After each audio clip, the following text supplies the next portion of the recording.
Hello, and welcome to The Alt Left.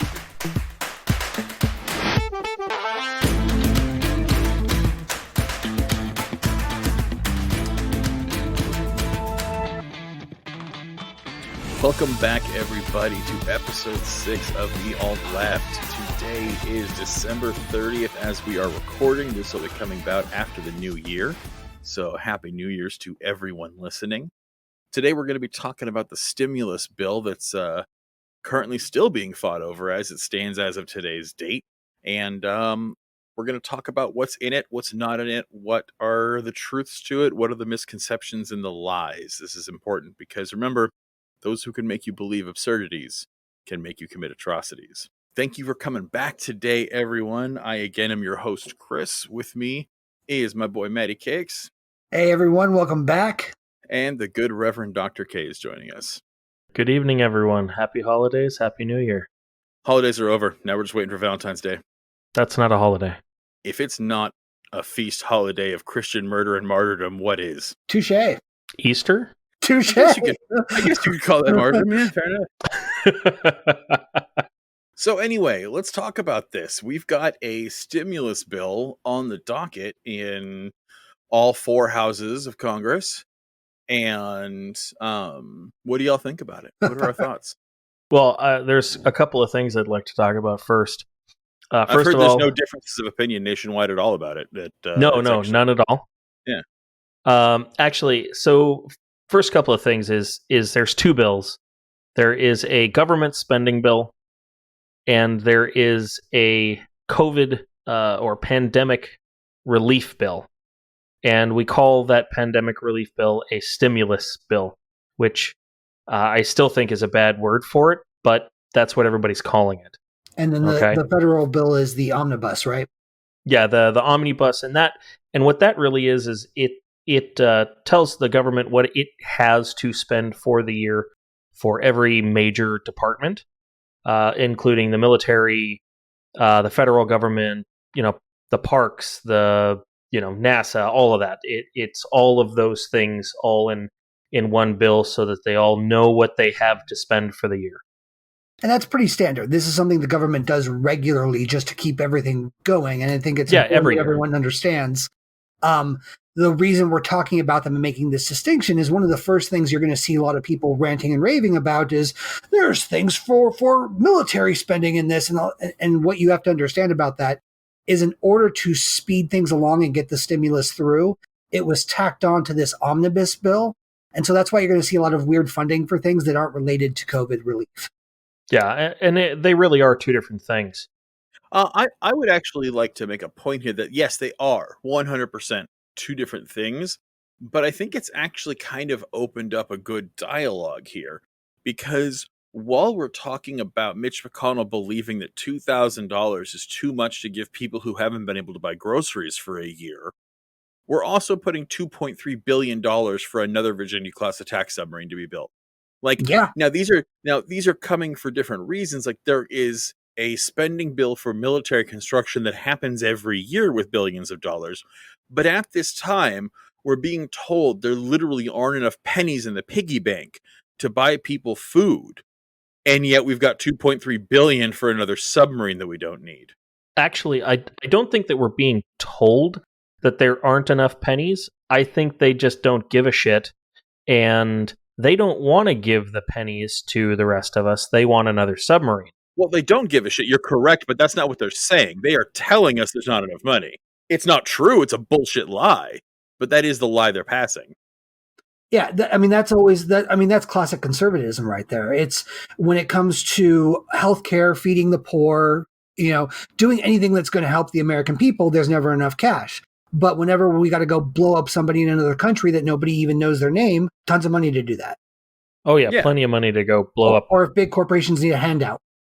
Yeah, 2008, we couldn't handle the market crash, but we had plenty of money for Afghanistan and Iraq. Well, and that's actually where the Republicans want to spend their money, is they want to give it to corporations.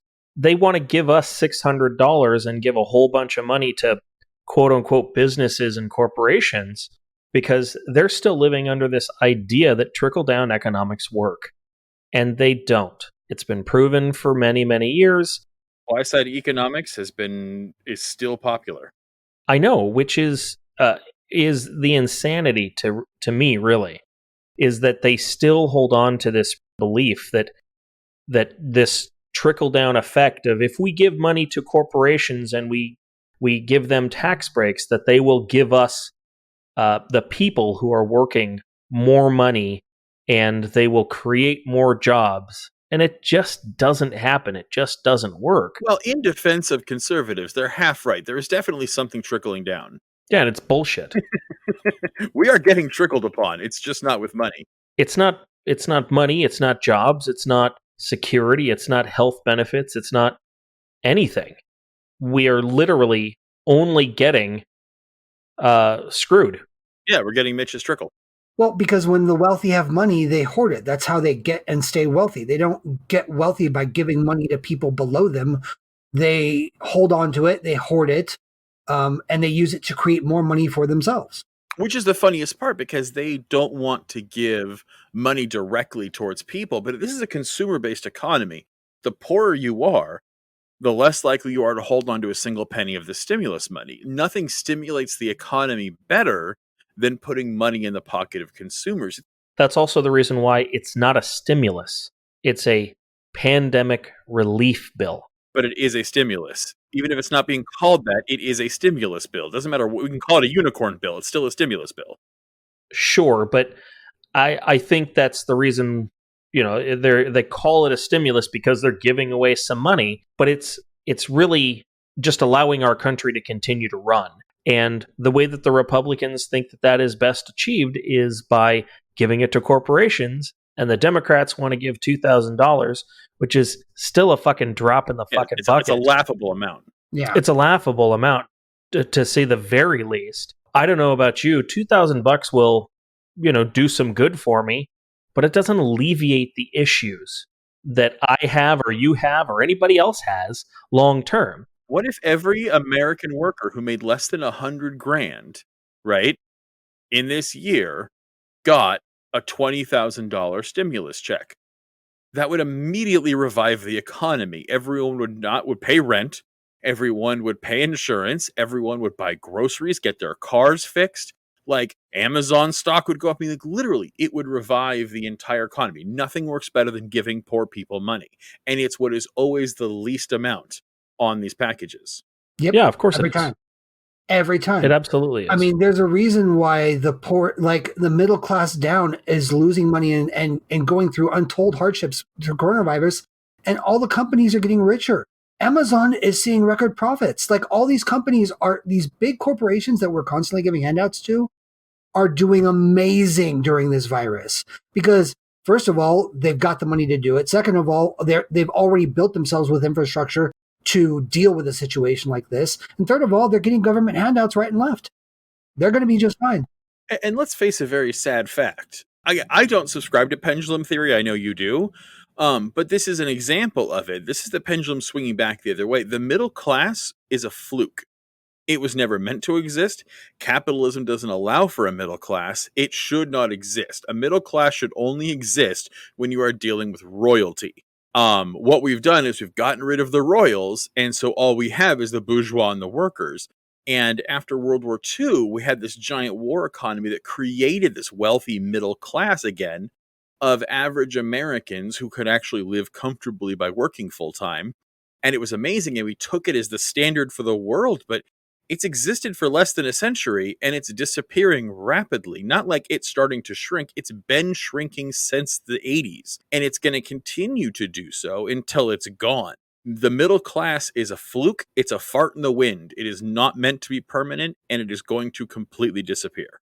Well, that's what we're always talking about. Bernie Sanders, us, anybody that's seriously on the left. When we talk about growing income inequality, this is what we're talking about. Yeah. It's the haves in this country who have always are getting more and more and more. And the ones that are comfortable and lower are getting less and less and less. And the worst part is the ones that have the money have got all the ones without money fighting for scraps instead of looking at the ones that have got it and taking it back from them. Absolutely. The amount of people who are able to keep a roof over their head and feed their families while working full time is a shrinking percentage every day, pandemic or not.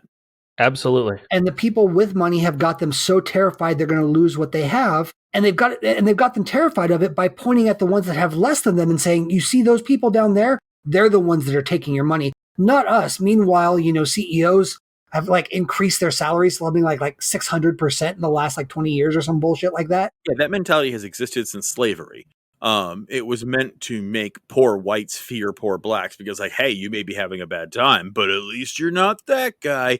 And that has never left American politics. People now literally, it's I don't vote Republican because they give me more. I vote Republican because they'll make others have less than me. It's this, and it's the most American thing ever. It's this spite of others to make yourself feel better rather than actually increasing the tide for all boats. No, and that's absolutely true. So what I wanted to talk about first was, okay, so what exactly is this relief bill? First thing is UI benefits, so unemployment. It continues the additional $300 per week that the federal government gave out in the first round, and that's for an additional 11 weeks. So that'll take most people through the end of February, March, assuming that they're still unemployed, which most of them are going to be. Second thing is it gives everyone that quote-unquote stimulus check of minimum of $600 and maximum of $2,000, which the way that stimulus works is that's actually more of a rebate on your taxes. So you already gave that money to the government. They're just giving it back to you. So don't think that it's any part of the government actually giving you money. It's your money to begin with. Yeah, 100%. And that $600 has a scale of how much you get depending on how much you make. Under $75,000, which is the majority of us here in the United States, are going to get the full $600, or depending on if they actually pass something through the Senate, a $2,000 total. So it'll be an additional $1,400, not an additional $2,000 totaling $26,000. Yeah. Okay. Next thing it does is it gives a child tax credit and earned income tax credit on your taxes for this year. Also, a charitable contribution tax credit, flexible savings account tax credit, and then a payroll tax deferral, which are all kind of pointless if you ask me. It's going to save you a few $100s maybe on your taxes. Well, the payroll tax deferral means it also doesn't have to come out of your checks right now. Correct, but it doesn't save you anything. Yes, but there's a lot of people who are trying to feed children who need that cash right now. I'm not saying it's a good solution. I'm saying it's not anything. It's something. Correct. And I wasn't trying to diminish it. I was just trying to say that all of these measures save a little bit. Yeah. Total, but it defers that April 15th payment to the end of the year to December 31st, 2021 is when it is due. So, I mean, that's a good thing. Absolutely. For all of us, that if you do owe some taxes, that you won't have to pay that until that time. The real meat of the bill is the $900 billion in PPP. That's the Paycheck Protection Program that all of our wonderful corporations and restaurants and sports teams and churches abused and got millions of dollars that was unneeded and didn't leave enough money for people that actually needed it. That was wonderful. So we're going to do another round of that. Which, incidentally, if we just paid people to stay home monthly and completely said, you don't get to evict anyone, you don't get to foreclose on a mortgage, we're just not making those payments and you're going to have to deal with it, banks, that would have worked way better than what we're doing. But that would make bankers and landlords cry, and we don't do that in America. So the next thing is there's an economic injury disaster loan program. So basically, if you've had some sort of injury to your small business, there's some arbitration or debt relief payment for that. Employee retention tax credit. So they're going to give a tax credit to businesses for keeping their employees, not firing people. Low income housing tax credit, employer side Social Security payroll tax credits, and then deduction for business meals. and then it extends some taxes. So, and there's some other stuff tacked in there for educational, medical, nutritional, and transit relief. But those are not the majority of those bills. The real bulk of that is in the $900 billion. Mostly of that money is for the PPP loans, which in theory is great, but in actuality, it gets abused. Ridiculously so. Like churches are taking advantage of it, which they shouldn't be getting it. Companies that don't need it at all. I think Amazon even got a couple of them, didn't they? You know what? I'm not sure about Amazon, but there was a lot of restaurants that got them. There was a lot of sports teams that applied for them and got them to the tune of like $10 or $40 million, like ridiculous amounts. Yeah. They did change a few of the parameters. Originally, it was 500. If your business had more than 500 employees, that you couldn't apply, and that's per location, not per total company. Yeah. So, like, that's why Amazon probably could get some of those loans. So they changed that from 500 to 300 this year. Yeah. Okay. Or this time, not this year. In Amazon, I just remember a bunch of high profile companies that were not having any issues in COVID were applying for and getting loans with. Oh yeah, I mean, dude, the NBA and NFL got loans. Yeah, but that's what I'm saying is they've never needed it. And again, I'm not really opposed to this idea as a whole. Like I get what the idea is trying to do, and I'm not against that in theory.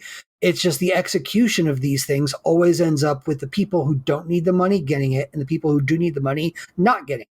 And it's because the big corporations take far more of the share because they have a bunch of high-priced lawyers that know how to fill in all the boxes to maximize the benefit from it. Where, I personally know some businesses, a business that got like $4,500 and that was it.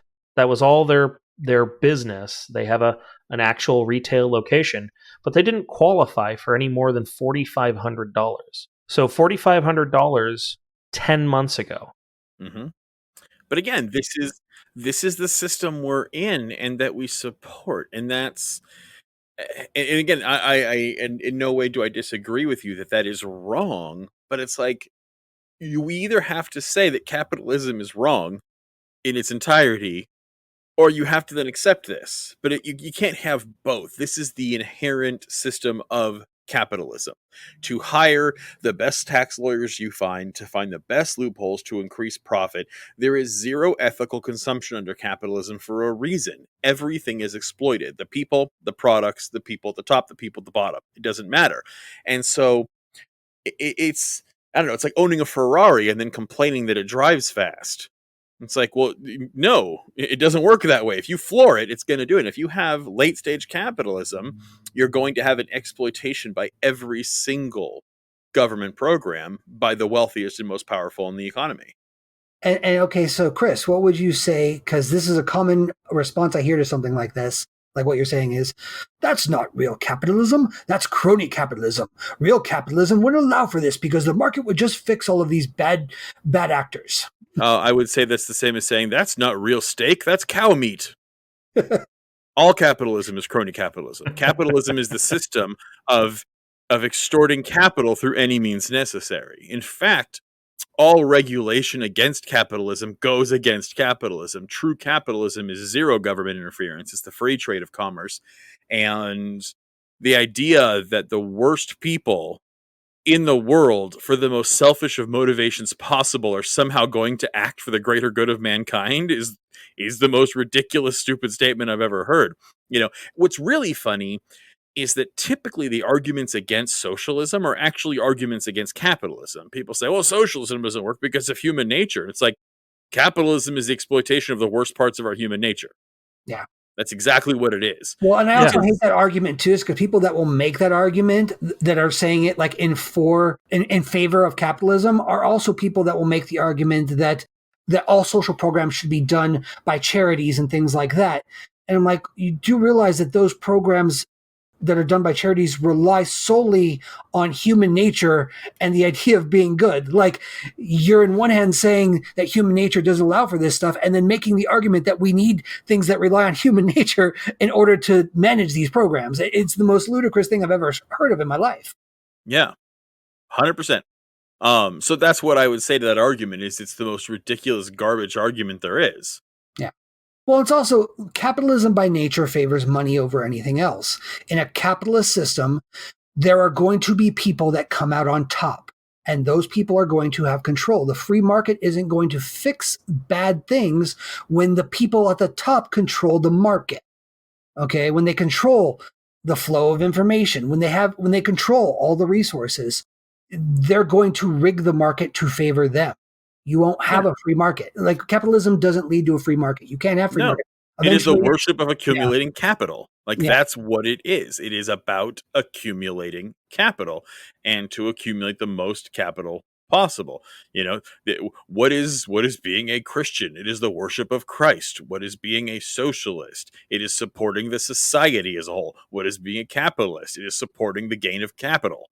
Like, it's not rocket science. Like, and again, you can say, I like capitalism. I want to be rich. Mine, gimme, fuck everyone else. And it's like, I mean, I disagree with you, but it's like, hey, 2 points for honesty, man.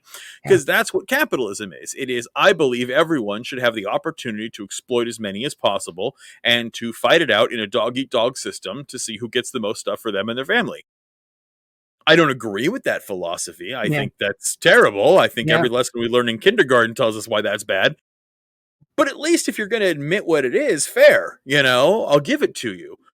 But if you're going to sit here and say that capitalism's good because the market will solve problems and make things fair, it's like, in what way, or is there any capitalist system that exists to make anything fair? And I think this stimulus, you know, whether it's the omnibus package or the actual stimulus for UI payments for that kind of thing, for the stimulus checks that are going to people, it will also be exploited because they're all under this same system.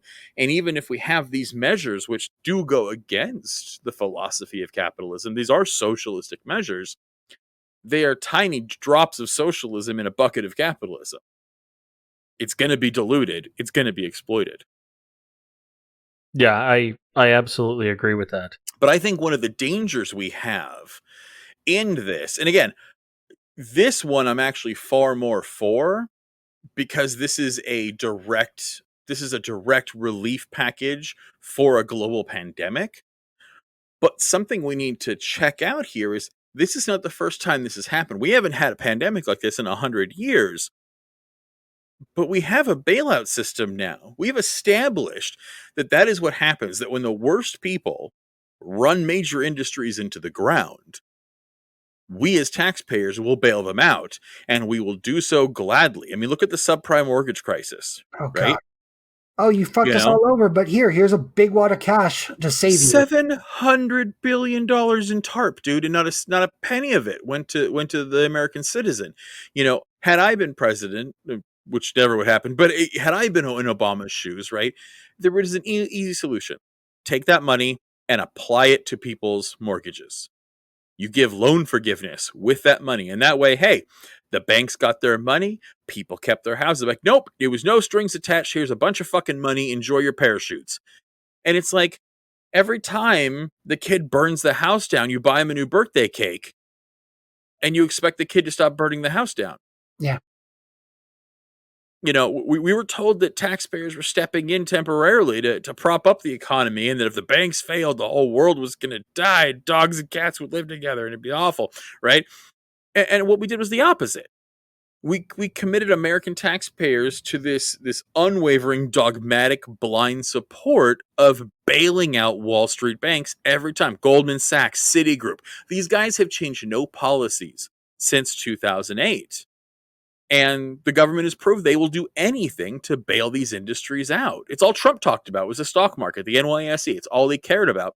And so whereas I agree that, yes, this stimulus is necessary for valid reasons, we've already established a system where it will be exploited by the worst. And we're already seeing that. We had a larger bill, which was already exploited, where small businesses crumbled while sports teams got gigantic payments, investors got huge payments, and there's still a lot more we don't know about yet because the investigations are going to take another year or two into how much was stolen from this bill by the wealthy. We see, Jeff Bezos get richer. We saw Elon Musk, that dirty son of a bitch who likes to accuse heroes of being pedophiles and can't keep his fucking head from going insane. And he's this, this kid from a Parthian wealth of child slave labor. He becomes the second richest guy in the world. Everyone's like, oh, Joe, he's so great. He's so great. Elon Musk, he makes rocket ships. Yay. Fuck Elon Musk. And fuck everyone like him. And these guys are literally taking money out of the mouths of the poor. And so while the stimulus bill is good, I am under no thought process that even a recognizable minority of it is going to go to people who actually need it. We're going to get a $600 bill, which, by the way, is not a stimulus. It's a message. We're being told to go fuck ourselves. Mm-hmm. Well, and the $600 is like giving a homeless man a quarter. It's like giving your waiter a $1 tip. And even worse than that, it's trying to convince the waiter that he should be grateful for getting the dollar in the first place. It's an insulting amount that we're going to be getting here. And again, and that's why I kind of bring up, that Virginia class attack submarine for $2.3 billion. It's like the money exists. 100%. The money is there. The money absolutely exists. Well, it always has. I mean, but that's the issue, I think, is Republicans generally, I shouldn't even just focus on them because Dems do it too. But by and large, the people saying that we cannot do this will always point to there not being enough money. And as they're saying that, they're sitting there and taking piles and piles of money and putting it to things like war and rich people that don't need it. And there's always money for things that are awful. Look what Mitch McConnell said. He straight said, like, I don't want to pay people to sit at home and not work. And that's the mentality, is that everyone just wants a check and they don't want to work. And it's like, people are trying to feed their fucking kids. Yeah, it has nothing to do with not wanting to work. It has everything to do with the fact that there is nowhere for them to work. Well, and as we're talking about this, just so everyone's aware, Bernie Sanders right now is on the floor filibustering the defense bill in order to just get a vote on this stimulus package. And I'm following it as we're recording this so I can keep up to date as we're talking about this. He just kind of owned Mitch McConnell by pointing out the fact that of the 25 poorest counties in this country, 10 of them reside in Kentucky. Yeah. Yeah. Kentucky, the state that he's a senator of, takes more money out of the federal government than any other state for its poor. You're not wrong. Kentucky absolutely is one of the biggest draws of federal aid in this country. But that's kind of the point. That's why this is so despicable. He was elected by the people of his state to represent them. His job is literally to fight for the people that elected him, and he is doing the exact opposite of that, and they keep letting him do it. Like, that's the thing. If you want a better example of people voting against their own best interests, Kentucky, I don't think you can find a better example than Kentucky. He constantly shits on them and then acts as if they should be grateful to receive his feces. Yeah, 100%. In Georgia, you also have the two incumbent senators that, previous to all of this recent relief bill, said, no, we're not giving $2,000. We only support the $600. All of a sudden have come out either yesterday or today, the 29th or the 30th today, and said that, oh yeah, now we support the $2,000. And it's because it's convenient and they have to, because they're worried about not being reelected. Yeah, it's political suicide not to. Yeah. Well, also don't forget the patron saint of Cheetos also came out in favor of it as well. Well, he was the one who, after the Dems had finally agreed to the $600, who sparked the change to $2,000 anyway. Yeah. Where the Dems were finally like, okay, well, all of a sudden now we got to make this other little small bill that would ride on the first that would increase it from that 600 to 2,000. I mean, but it's politics. Like, Trump is pissed. Of course it's politics. Tantrum. Like, he doesn't actually care about the American people, but he knew this would piss off everyone that isn't supporting him and trying to steal the election. So he shat all over the conservatives, and the Dems, playing politics, took it and ran with it. Oh, you're for what we want now? Okay, then let's do it and make it happen. Well, and I think they should have. I think they should have ran with it, because it's their opportunity to finally get what they want, except that it's too little too fucking late. It's $600 or $2,000 after 10 fucking months. Yeah. That doesn't do anything about all the people that are unemployed, underemployed, not being able to feed their families, not being able to pay their mortgages. And yeah, they can't be, like we said before, can't be kicked out, but it sure is not fucking helping them. Yeah. Well, and it brings us to something I think we need to talk about too, is the Dems' culpability in this. Because let's be honest, before Trump even came out and said anything, the $600 was a done deal. That was it. It was going to be signed. It was going to go through. And that is laughable. And that is something that Pelosi and Schumer, as soon as it was agreed to, were on Twitter, on every social media account, talking about how great this deal was, how historic it was, what a great job they did compromising to get this bill through. And it's a joke. And that's the weakness of the Democrats. Look what Trump was able to do. Because that's the thing is what we need to look at here is that, I mean, obviously Trump doesn't give a shit, but he did it, and he did it to sabotage the Republican Party, because my personal belief here is that Trump is trying to build his own bull moose party. I think he's actually actively trying to tear the Republican Party apart to make it a Trump party. I don't think know that I agree, but it wouldn't surprise me. Yeah, I don't think he'll succeed, but the both parties are falling apart. And I think he is doing his part to take that Republican support away and bring it to himself because he's a narcissist. But how easy was that? With one tweet, the guy goes, I'm threatening a veto. Americans need 2,000. And the Republican Party goes into disarray. And it showcases not only the weakness of the Republican Party, where this one orange fascist can just turn them on their heads with a tweet, and that the Democrats, who have been saying how great this was, Trump puts one tweet out there and then they're willing to admit their bill is garbage. It's like, if everything you're doing is this weak, it shows that both parties, if this is such evidence, don't give a shit about the American citizen. Agreed. But it wasn't one tweet. He also actually had a speech where he talked about it as well. But first he did a tweet, and that's what got everything started. With one tweet, he immediately got the Republicans going at each other. His tweets, I mean, as much as they're a way of communicating with his base, it's also his guideline. When he gets a good response on a tweet, then he starts taking it to his speeches and his rallies and things like that. It's his way of gauging how well something he says is going to be received by his base. And and again, I hate Trump. He's a piece of shit. But it's a smart fucking tactic. He's using technology to his advantage in a way no other politician has really done. And they're all having to catch up. Everyone else is now picking up on his game. And it sucks, because this is the thing.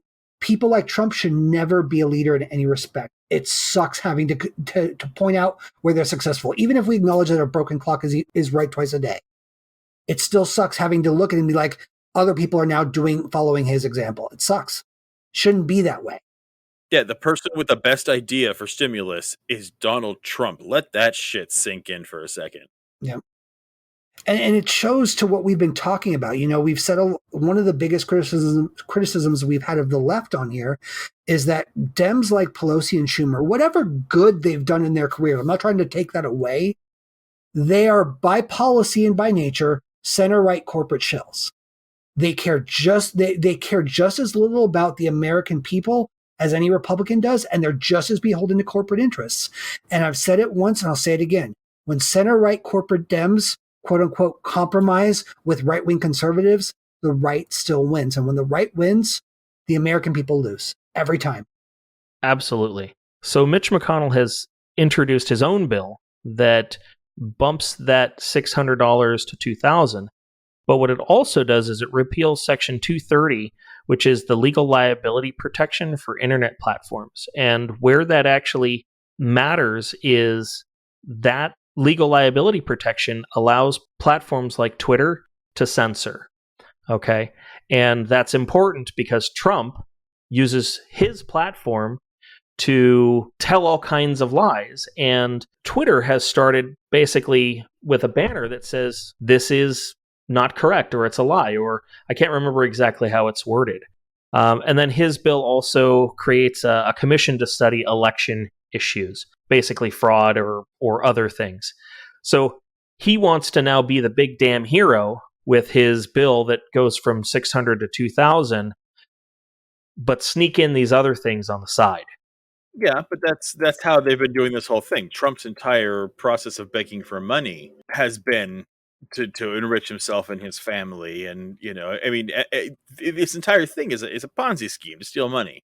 Yeah, Yeah, I'm just saying that, like, all of a sudden now, Mitch McConnell doesn't want to vote on the Democrats' bill to go from 600 to 2,000, because that's literally all it does. Is now he's got his own bill that he wants to get in front of the Senate and have passed, so that the House can then get it after they've passed it and say, well, no, we're not going to pass it, so then that they can be the bad guys again.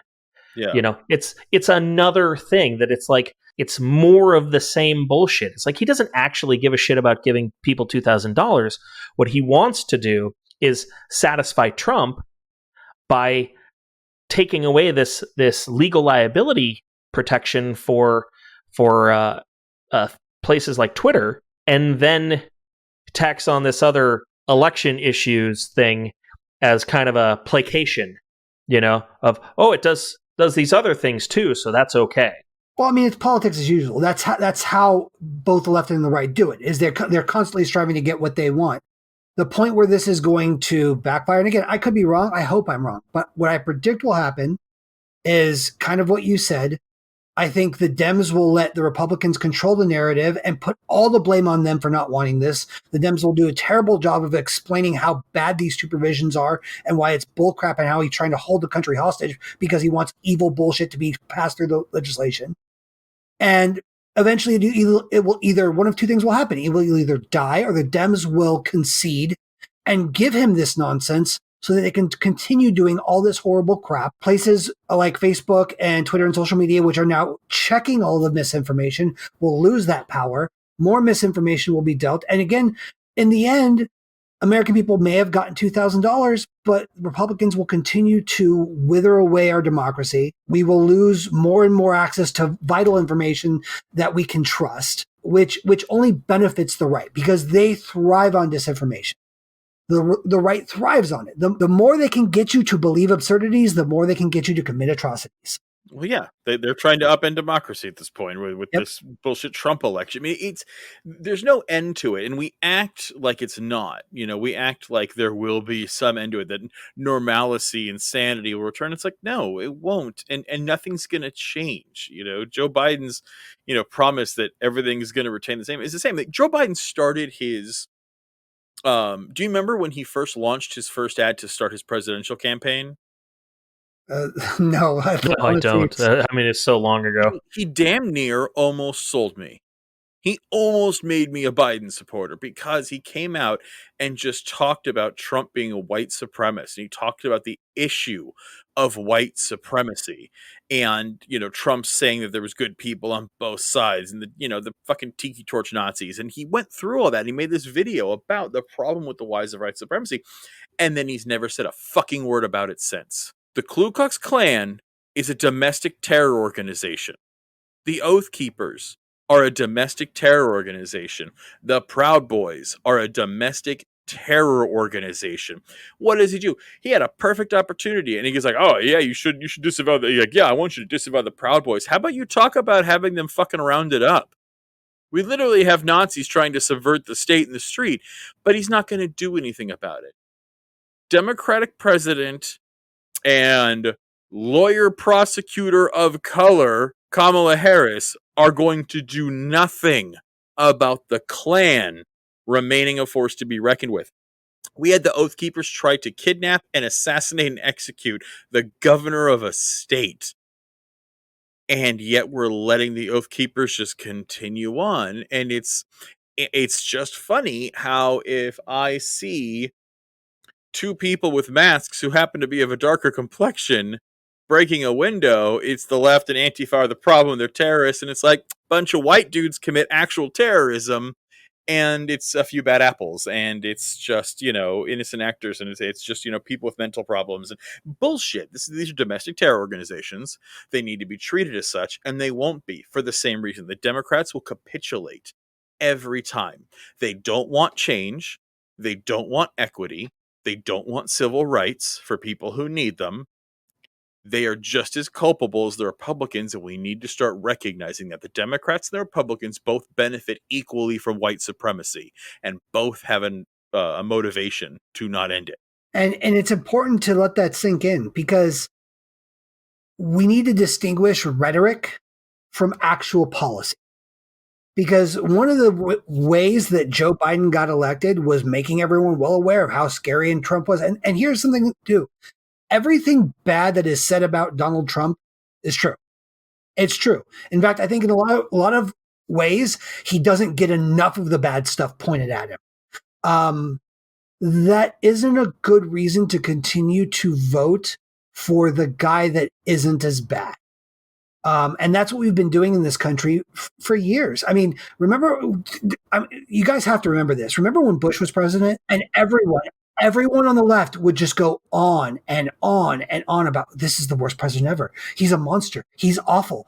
He's going to go down in history as the worst president ever. And then we got Obama, who ran on hope and change, which, don't get me wrong, that message sold all of us. I voted for Obama twice.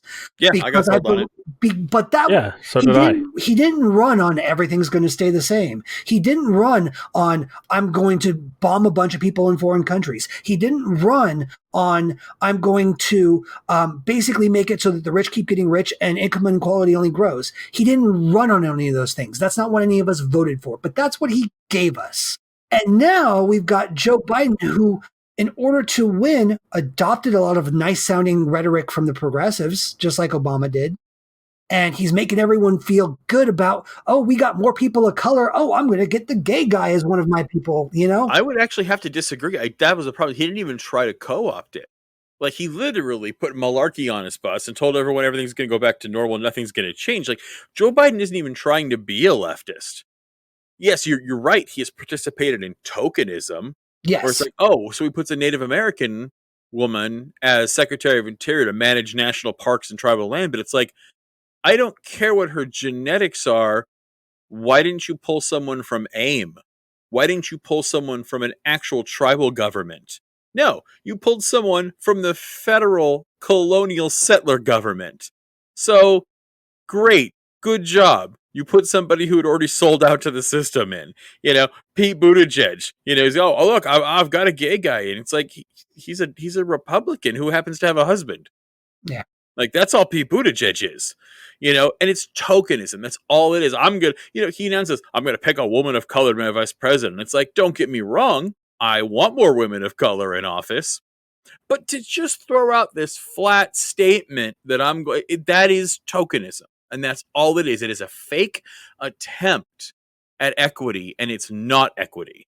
Well, and that's the problem. And when they govern from the center or the center right. And that's what I was trying to get at. It's all the nice words that you hear from him are largely just bullcrap. Because, again, I'm going to remind everyone every chance I get, per Joe Biden's words, nothing will fundamentally change. Period. And that's what we voted in for. And again, I'm sure that like a lot of the bullcrap executive orders that Trump initiated are going to get rescinded.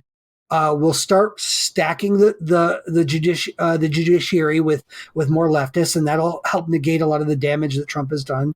And I'm not saying there won't be some good that comes from Joe Biden, but the systemic issues in this country that are really the root of our problems, things like growing income inequality, things like the rise of fascism and racism, and really just the prevalence of white nationalist terror groups in this country. Those aren't going to be fixed by Joe. And again, I think what Chris was hitting on is an important point because, you know, for all the attempts of the right to just, you know, label us as we care about identity politics on the left. We don't. We do. Yes, we absolutely want more people of color, minorities, LGBTQ community members being represented in forms of government. But if from a policy standpoint, all they want to do is govern from the center and keep coming up with the same old ideas, what's the point? It's ideas that really matter, ideas and representation. You can't have one and forget about the other because it doesn't matter. It's a hollow victory at that point. Well, you need to find someone that is both. Someone who has the progressive policies and is gay or is a person of color or is female. Disagree. All you need is praxis. That's all that matters. That's the thing. You need someone who will carry forth policy of equity. I wasn't meaning to say that, like, specifically want to choose them because they are those things. Like, when you're looking for that, you can't just look at the white guys or that have those policies. We need to be looking at everyone that has those policies and choose the right fucking person. Yes, but that doesn't happen until white people who put forth policies of equity happen first. Like, that's just the fact of the matter. We live in a white agree with you. And we need white people to put through acts that disempower white people. I agree with you. I wasn't disagreeing with you. I was simply saying that we need people with the progressive policies, and we need all of those other things too. And we need to have the forethought and the idea that you choose the best among all of those, not just the white guy. Well, yeah, and to give you an example of where this lies. So just to use myself an example. So on my dad's side, my dad's family's been here for years, since the 1800s. I did one of those ancestry things, like early 1800s, they've been here. They were Quakers. They were good people. They've been in America forever, blah, blah, blah, blah. American story. My mom is an immigrant. She immigrated here from Argentina. All right. Now, I only say that because a Joe Biden would look at someone like me and think, oh, his mother was an immigrant. He knows a lot about immigration. He should absolutely be in charge of immigration in some respect. He could definitely speak that. He knows those people's stories. I don't. My upbringing has been 100% American. My mother and her family, 100% integrated. There are a few aspects of my heritage on my mom's side that I know, and a few traditions that we bring over. But by and large, I know nothing of the immigrant experience. I'd be a terrible person to be speaking for them in any capacity. Do I know more than a white person whose both family members have been WASPs in the U.S. since the beginning of colonial times? Sure, absolutely. Should I be speaking for first generation immigrants who have had to struggle in this country from day one and continue to struggle? Abso-fucking-lutely not. I have nothing to say about those experiences because they aren't mine. And a person like Joe Biden would pick me before picking one of them, and that's a problem. Agreed. I agree with you. That is a problem. I was just trying to say that we need to be picking the right person for the job, regardless of what that is. Yeah, but the right person for the job isn't one that anyone feels is qualified for it. I understand that. What do you mean by that? I didn't quite understand what you were saying there. I don't believe there's a single human being involved in the United States Congress that is capable of carrying forth the change that we need. Sure. This is a capitalistic white supremacist governmental system. It needs to be torn down from the outside. And I don't believe that there's anyone you can draw from its interior that will repair it. We are 100 years beyond a system of reform. We absolutely need portions of the U.S. government to completely collapse at minimum, if not all of it. And we will continue to have these problems as long as that doesn't happen. Gotcha. So, whereas, yes, I would agree with Kay that this is tokenism and we need to be looking for policy over anything else. Like, you're 100% correct. I believe that is superior to what is happening now. I still believe it is not a step far enough. I don't believe anybody involved with the federal government is capable of carrying out anything that is not genocidal colonial practices. And I will agree with you. Now, I still vote because I still believe in putting effort into doing the least amount of harm, and that is not saying that you cannot be active in politics and you cannot vote in goodness to help people. You absolutely can. I vote every single election. I don't vote for capitalists. But I vote local bills, I vote things to go in, I vote socialist candidates for president, and I vote spending bills for my city, county, and state that help people in need. I want to put that out there, that I am in no way saying, I'm not trying to disenfranchise voters. Everyone should be voting. I have no faith that the system can be reformed from within, whereas I think most progressives do. Fair. That's a fair point. And I just think that's the difference in our approaches. And that is not to belittle anyone else's. Just that is, I think, that is where we stand. The three of us definitely stand on different points on the left side of the spectrum. And I don't believe reformism is effective. I don't know anymore. I honestly don't. Like, my gut reaction is to tell you, no, we absolutely can still fix things. That's been my stance for a while now, actually, but it gets harder and harder to take that stance when I just see this revolving door of the same old stuff. I mean, it's this weird endless cycle that we go through. We elect the same old centrist that's posing as a leftist. He does absolutely nothing to fix anything that's systemically wrong with this country. The right will constantly paint him as the next Satan socialist that's ruining everything. They put up they put up the worst fascist they can possibly find. The fascist wins because everyone gets complacent and thinks they can't possibly win. They spend 4 to 8 years of just ruining this country. And then the left comes up with the same old person and just like, look at how bad that monster is. You have to vote for us because we're the only ones that can win and we're the only ones that are going to save you. And then we do it and it's rinse and repeat. Yeah. And that is the cycle I have seen for my entire adult life. I don't see it ending anytime soon. So it gets harder and harder to stand by this idea that we can change from within when all evidence points to the contrary. And it's sad. It breaks my heart. We haven't had a more progressive president since Obama. I mean, you could say Jimmy Carter, but even Jimmy Carter, presidentially, I think was less progressive than Obama. As a human being, Jimmy Carter's a badass. But as a president, I don't think he was a terrible president, but Jimmy Carter did not necessarily put through progressive measures. I mean, sure, the guy helped continue Kennedy's dream of the Peace Corps and some other things, and he was definitely for peace with Russia, that kind of thing. But he also put forth a grain embargo that killed a bunch of people. Like, Carter did some shit. And again, he's a president. I don't expect a president to do everything perfectly, because they're flawed. I think it's arguable to say that one of the most progressive presidents we've had in a very long time was Obama. And back to the stimulus package, there's this great quote I found from Andrew Yang about Obama bailing out the banks, and it was his criticism of it. And Andrew Yang said, when we had a fundamental choice to either recapitalize the banks or keep Americans in their homes, we chose the banks. We bailed out Wall Street to the tune of $4 trillion. Yep. Yeah. The most progressive people we have still believe in bailing out the banking system. Yeah. They still believe in reform. And that's because they're still the biggest donors. Yeah. And I think there's multiple reasons. I think it's an onion. I think, yes, we have the banking interests, which you're right, are huge donors to both parties, to all parties. Yeah.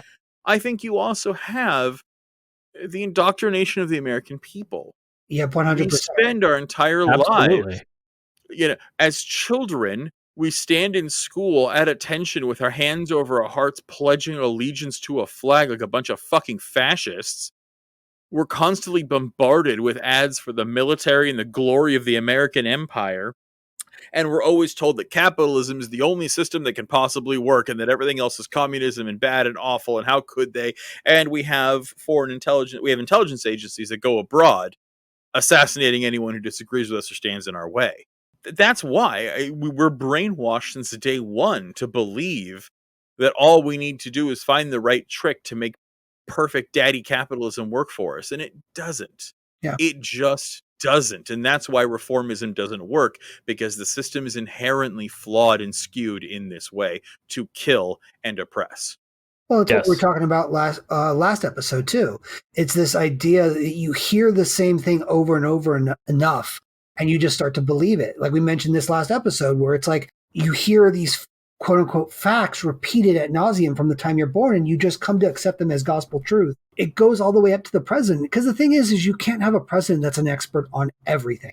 He's going to rely on advisors, and they're going to be culpable and things like that. I think a good example is what we've talked about in this episode, this idea of trickle-down economics. Which has been going on since Reagan. Yes. Like that's when it started. And before that, before all of the tax credits that Reagan gave away with all of the corporations, they were being taxed at like 60 or 70%. The corporations and millionaires. Jeff Bezos is paying a fortune in taxes right now under pre-Reagan era. Well, and wasn't Eisenhower at 90%? Yeah, something like that. It depends on who you are. But yes, if you made over $1 million, you got away almost everything. Eisenhower was terrific in terms of tax law. Yeah. Yeah. So what I was going to say is that before that, when we had these much higher tax rates, what people did to gain tax credits, or not necessarily tax credit, but tax shelter, was they put their money back into their business. And they paid employees more. And they invested in their business. Nowadays, companies only want to invest in their business if they're going to get more money. Yeah. Versus making more money when they invest in their business. Well, it isn't. It's about short-term money. They're beholden to shareholders, and what shareholders want to see is quarterly profits. And the best way to do that regularly is to treat your workers like absolute garbage and milk them for all they're worth, to cheap out on your products, and that will consistently get you more and more money. So much money that you can give one or two guys ridiculous amounts to make that happen and be the fall guy for all this while your stocks go up and you make millions and millions of dollars. Absolutely. And that is the point, is that CEOs have one job and one job only. That is to increase quarterly profits. You couldn't have put it better. And that is a flawed system. And just like Kay was saying, with, when you actually have this robust economy, people put it back towards their workers, towards building their businesses when it's on a small scale. But in late stage capitalism, money flows one direction. It flows upwards. That's the design. And so to apply money at the top and expect it to flow anywhere else is ridiculous. Money will only flow upwards. And to inject money at the bottom level not only helps everyone along the way, but also helps the people at the top. I mean, that's why Lenin has that beautiful quote of the last capitalist to hang will be the one who sold us the rope. Yep. These people are torturing their own customer base. That's how capitalism works. It's this self-defeating system, and the only reason why it is maintained as long as it has is because we have a federal tax-paying system to bail it out every time. Yeah. To go back to my original point, that's what I was talking about with trickle-down economics, is we know it doesn't work. We've seen it not working since Reagan's time. We have analysts and data and all kinds of facts and information to back up the idea that this doesn't work. And yet a significant portion of this country just believes implicitly that this is the best way for everyone to rise up. It's the only way. Yeah, the only way. And it's because they're being told that, instead of people having two brain cells to rub together and doing any kind of research or understanding on their own. They just believe the rhetoric because it's easier. Well, it's another onion thing. It's a multi-layered problem. We've divested in education. We haven't put We've taken civics out of learning, which is another one. People don't understand how the government works, let alone have a good understanding of even basic economics, and things like that, or how to critically think. We teach kids what to think, not how to think. We teach rote memorization, not how to find an answer. Yeah, and I know this all seems like a divergence to people listening, but it leads us back to the stimulus in a lot of ways, because this is how we got into the situation we are now with this stimulus. This is why we have our leaders settling for $600 crumbs and telling us it's the best we can ever do. It's why we've got a fascist that's doing more to get us more than we have the people that are supposed to be against this kind of thing. We talk about all these things because we need to talk about it to understand how we got to this point that we're at now, and why, even if we get this $2,000 increase, it's not enough. It's an insult. Enough. It's still a slap in the face. That is not even the least they could be doing. No, it's not. We as a people need to stand up and start demanding that our elected officials represent us and not the people putting thousands and millions of dollars in their pockets. And until we're willing to do that and hold them accountable, which means, I don't know, maybe not giving them their positions of power, not constantly letting people like Pelosi and Schumer run the party, maybe voting in actual progressives for a change. So then the question begs to be asked, how do we get states like Kentucky to stop voting against their own personal interests and voting for people like Mitch McConnell that do not care about them, that have not cared about them for a very, very long time, and get them to vote for someone who, even if they're a Republican, because I don't give a shit whether you're a Democrat or Republican, as long as you give a shit about your constituency and are doing what they want.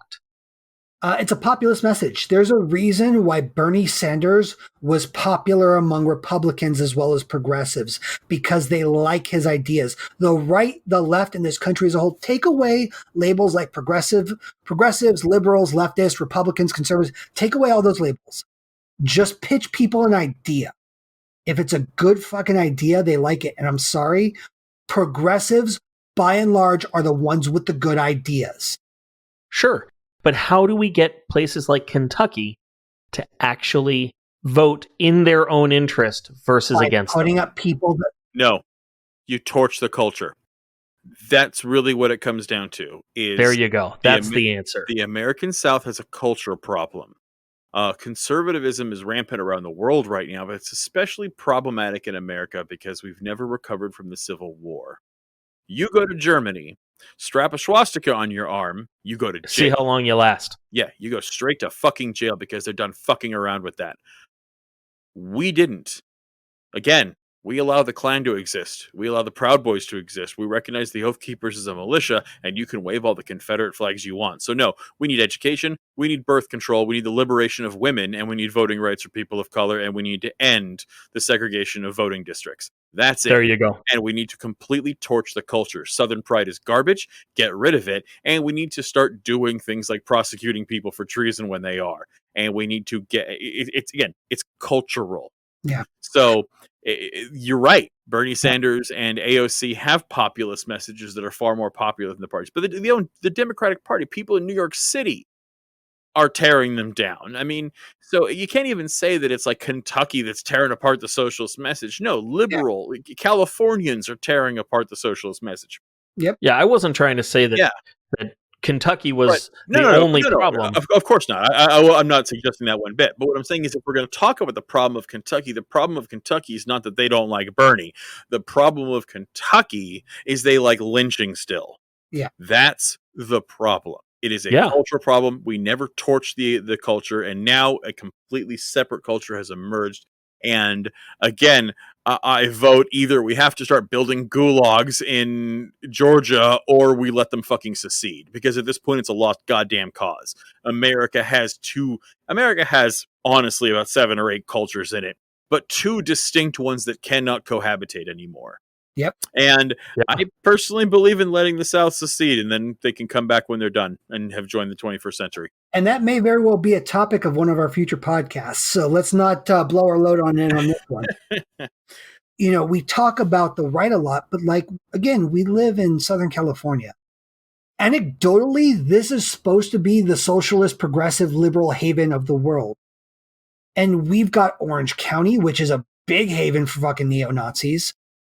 Just what's recently that 14-year-old kid at a hotel in New York that was just physically assaulted by a woman who was accusing him of stealing her phone with no evidence.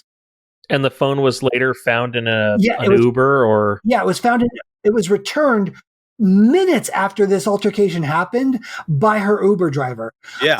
That chick just released. I don't think they haven't released her name yet, but she lives in California.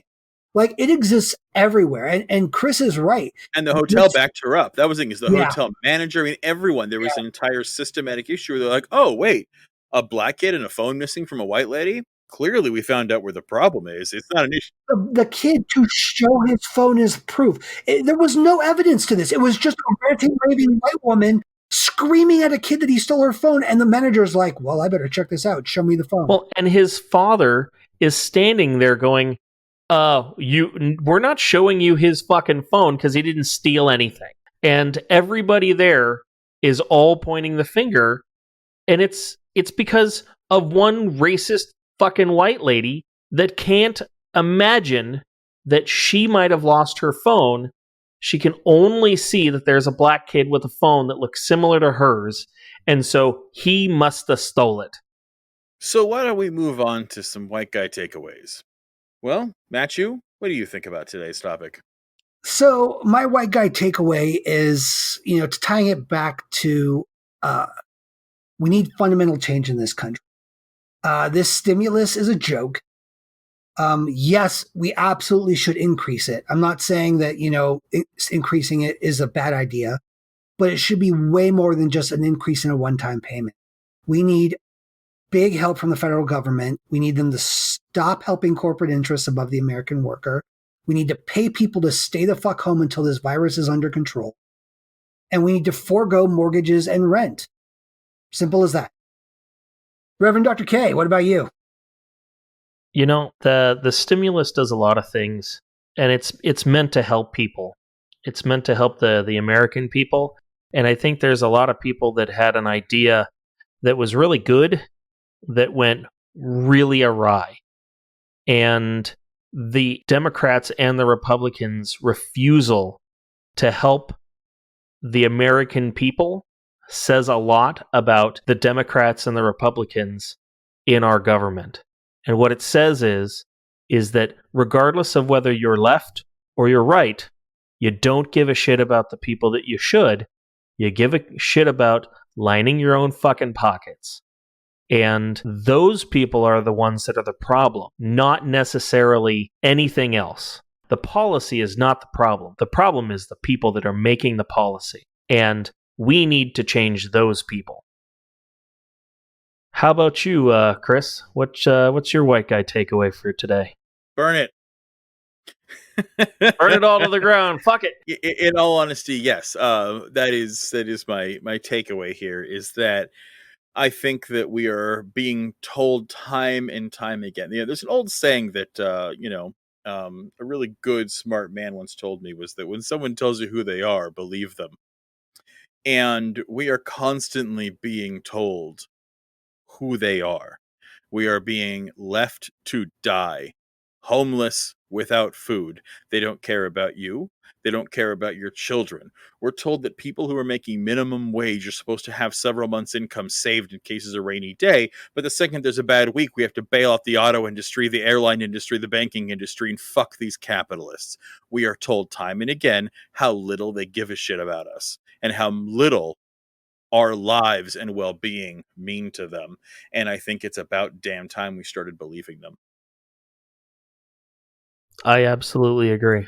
God damn right you do. I'm a genius. All right, folks. Well, that's our white guy takeaway for today's episode. I'd like to remind everybody, like, comment, subscribe, and share. You can find our link tree in the description below of this episode. Please come find us everywhere and join us every Monday for another episode of The Alt Left. Come join us for a conversation, agree or disagree, but let's all be part of this conversation. Some things to look forward to. We will be absolutely getting back to our regular schedule. I know I've tweeted it and mentioned it in our social media, but we were off this last week just for the holidays. We've got a couple of things in the works, some interviews with some other podcasters that we're going to try to get those locked in and post those up in the weeks to come. Beautiful. So yeah, thank you again, everyone. We'll see you next week. Take care of yourselves. Take care of each other. Because remember, kids, the revolution is you.